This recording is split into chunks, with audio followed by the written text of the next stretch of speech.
ურჯაანის სპორტულ გამაჯანსაღებელ კომპლექსში საქართველოს კალათბურთის თასის გათამაშების განმეორებითი მეოთხედფინალური მატჩი გაიმართა.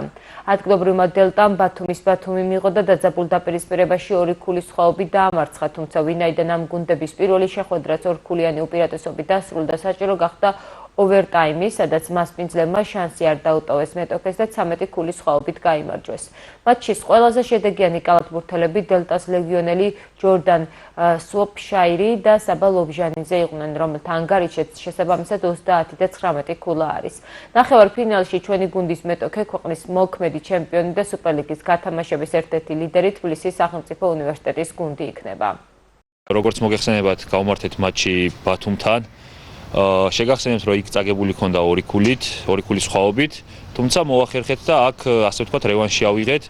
ძირითადი დრო დასრულდა ისეთი ანგარიშით, რომ საჭირო გახდა ოვერტაიმის დამატება და ოვერტაიმში მოახერხეთ და საკმაოდ კარგი სხვაობით დავამარცხეთ ბათუმის გუნდი.